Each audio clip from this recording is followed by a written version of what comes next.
Saudara, undian putaran nasional Liga 4 dinilai publik janggal. Komisi 10 DPR RI mendesak PSSI memberikan sanksi tegas bagi para pihak terkait.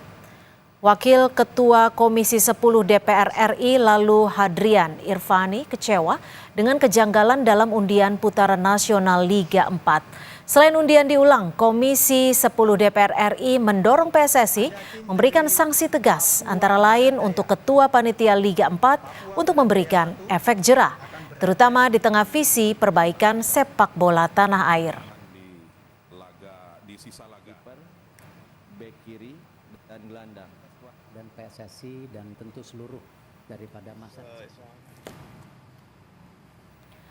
Saudara, video undian putaran nasional Liga 4 sempat disiarkan langsung PSSI TV di kanal YouTube-nya. Namun akhirnya di take down alias dihapus. Cuplikan video yang telah beredar di media sosial itu disorot karena tampak keanehan saat mengundi grup N yang hasilnya diisi Persewangi Banyuwangi bersama Papua Tengah, Jawa Timur 4, dan Jawa Barat 2. Saat mengambil bola undian, tampak tangan pengundi digeser ke bawah meja sampai tidak terlihat. Kemudian ia mengangkat kertas yang terlihat terlipat lurus dan mengumumkan nama timnya. PSSI langsung angkat suara dan meminta pengundian ulang. Provinsi Banten para dari tingkat provinsi. Melalui keterangan tertulis, Ketua Umum PSSI Erick Thohir berbicara, "Kami menyesalkan pelaksanaan drawing Liga 4 yang berlangsung secara tidak profesional dan tidak transparan. Jangan pernah main-main dengan kompetisi liga. Demi menjunjung fair play dan integritas kompetisi, kami mendesak agar dilakukan drawing ulang dengan prosedur yang jelas, adil, dan melibatkan semua pihak terkait." Apa yang dibaca dari carut-marut undian Liga 4 dan bagaimana sanksi tegas bisa dijatuhkan oleh PSSI kepada para pihak yang terlibat?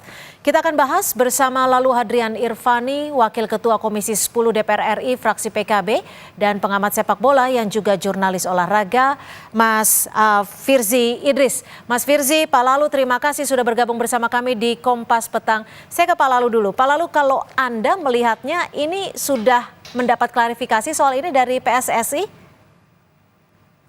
Ya, beberapa waktu yang lalu kami klarifikasi di PSSI dan memang terjadi hal-hal yang diributkan hari ini baik di media sosial maupun di media massa.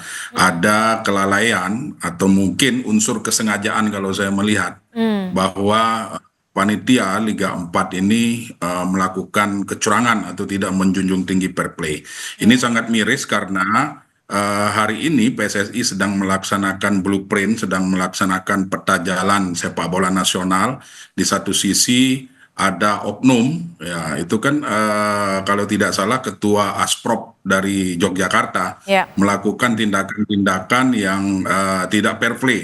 Terutama terkait dengan pengundian atau drawing dari Liga 4. Ini tidak boleh terjadi dan kami sangat mendesak kepada Pak Erick Thohir dan seluruh jajaran PSSI untuk memberikan sanksi tegas. Karena Liga 4 ini akan diikuti oleh seluruh Indonesia.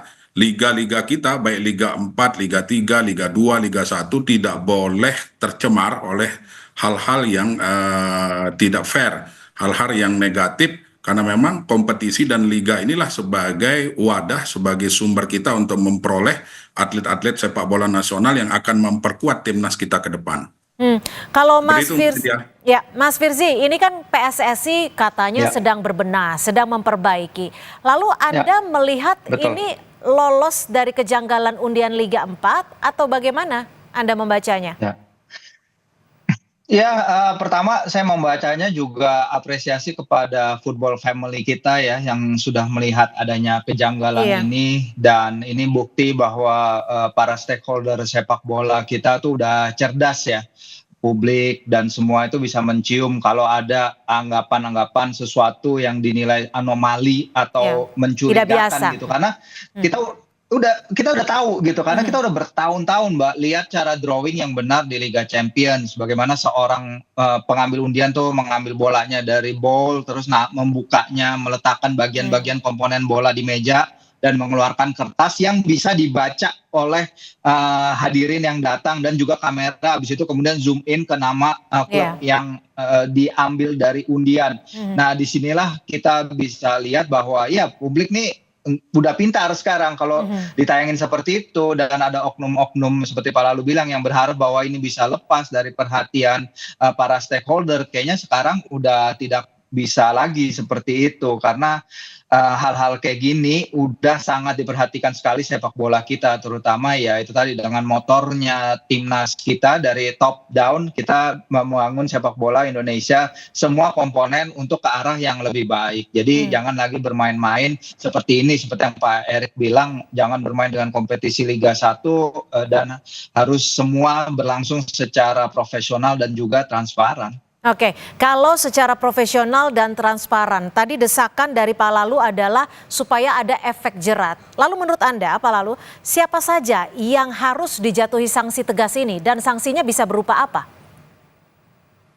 Ya, tentunya kan yang sebagai panitia Liga 4 untuk tingkat nasional ini, tadi termasuk yang Ketua Asprop Yogyakarta beserta seluruh jajaran yang terlibat. Kami di Komisi 10 mendorong agar peta jalan sepak bola nasional yang dibuat oleh Pak Erick Thohir dan kawan-kawan itu bisa dilaksanakan dengan baik, menjunjung tinggi sportivitas, menjunjung tinggi fair play. Kalau terjadi hal-hal seperti ini atau masih ada oknum-oknum di dalam wadah PSSI itu yang melakukan hal-hal kecurangan seperti ini, ya saya meminta dan teman-teman di Komisi 10 juga meminta agar ini dibersihkan.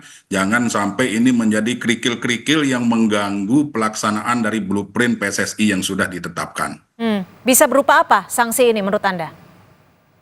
Ya, bisa berupa sanksi pemecatan, kemudian bisa berupa tidak dilibatkan ke dalam kompetisi atau liga apapun yang digelar oleh PSSI, Mbak Cynthia. Mas Firzi, bisa PSSI menerapkan sanksi tegas seperti yang dia harapkan atau didesak oleh Pak Lalu? Ya, harapannya semua publik sepak bola kan pasti itu ya. Jadi jangan hanya berhenti di drawing ulang gitu. Jangan hanya kita melihat ini sebagai suatu problem terus kemudian drawing ulang, terus kemudian ke depannya tidak menutup ini akan terjadi lagi, dan ini yang harus kita cegah, prevention ya. Ini kan sudah terjadi dan kemudian diulang, tapi kemudian ke depannya prevention seperti apa yang harus dilakukan, apakah itu sanksi keras, apakah itu langsung pemecatan seperti kata Pak Lalu, dan ini harus berasal dari internal federasi. Mereka harus juga bisa mengendalikan anggota-anggotanya, mereka harus bisa memberikan efek jerah, sebenarnya efek jerah yang paling paling tinggi. Jadi jangan anggap karena ini hanya Liga 4 terus kemudian diulang lagi terus kemudian beres, tidak, karena ini adalah penopang dari seluruh ekosistem sepak bola kita, dari bottom, dari grassroots sampai ke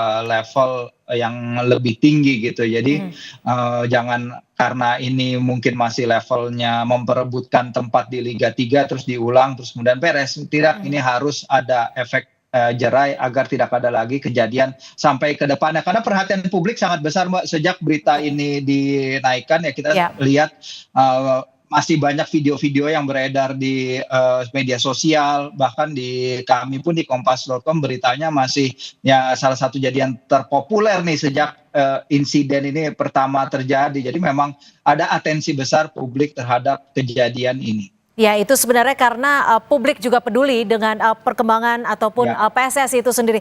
Lalu Pak Lalu, kalau Anda melihatnya ini sebenarnya PSSI kecolongan atau seperti apa sih? Karena kan sebenarnya videonya juga ditayangkan secara live di PSSI TV. Ya, kalau dibilang kecolongan mungkin kecolongan juga ya. Tetapi kan pada prinsipnya PSSI memberikan kepercayaan penuh kepada teman-teman yang menjadi panitia penyelenggara untuk Liga 4 tingkat nasional ini. Liga 4 ini kan mengikuti dari seluruh klub-klub yang bermain di seluruh Indonesia. Sebenarnya ini bisa dijadikan sebagai wadah, sebagai sarana untuk memperoleh bibit-bibit pemain yang betul-betul memiliki kompetensi yang bisa dipersiapkan untuk mengisi starting line up atau mengisi squad di timnas kita. Tetapi kita sangat menyayangkan bahwa hal-hal seperti ini dicederai oleh oknum-oknum yang masih ada hari ini di PSSI. Baik di PSSI di kepengurusan pusat maupun di PSSI daerah. Nah, dengan kejadian ini kami meminta kepada Pak Erik bersihkan oknum-oknum ini, karena oknum-oknum inilah yang akan menjadi batu sandungan bagi Pak Erik dan kawan-kawan di PSSI untuk melaksanakan blueprint atau untuk melaksanakan peta jalan sepak bola yang sudah beliau buat gitu. Kalau ada masih kerikil-kerikil ini ada di tubuh PSSI, saya sangat pesimis hal-hal yang disampaikan di blueprint itu bisa terwujud gitu. Kalau Anda menduganya, apakah permainan dalam tanda kutip ini hanya sebatas drawing atau ada dugaan permainan-permainan lainnya? Kalau sudah mulai drawing, mulai disistematiskan untuk tidak fair play, saya rasa ke depan juga akan carut-marut pelaksanaan dari kompetisi Liga 4 ini. Seperti itu Mbak Cynthia. Saya pesimis kalau drawing saja dimainkan, ke depan nanti pasti akan ada hal-hal lain yang dilakukan oleh oknum-oknum ini untuk merusak citra dari pelaksanaan kompetisi Liga 4 ini. Nah, inilah yang harus dibersihkan oleh PSSI, harus dievaluasi, dan kami sangat mendorong itu. Kami mendukung penuh langkah tegas yang diambil oleh Pak Erik dan kawan-kawan. Nah, kalau dari Mas Firzi, melihatnya pola-pola kecurangan, permainan, itu pola-polanya seperti apa? Ya. Ya, kalau kita lihat kan emang ini benar seperti yang kata Pak Lalu sampaikan ya, bahwa ini agar kita bisa mengikuti pola dari roadmap kita sepak bola, blueprint sepak bola kita, semua harus berjalan semestinya. Ya kita tahulah pasti sepak bola Indonesia itu seperti banyak juga di negara lain ya, mungkin belum 100% semuanya berjalan dengan baik dan berjalan dengan bersih. Tapi kita melihat upaya-upaya menuju ke sana itu kan sudah dilakukan ya. Pendekatannya memang sejauh ini top down ya, dengan timnas Indonesia prestasinya meningkat, dan juga akselerasi percepatan kita momentum di round 3 qualification, terus di Liga 1 kita menggunakan jasa pemain asing, kita kerjasama dengan JFA, dengan Jepang, Asosiasi Jepang untuk perwasitan.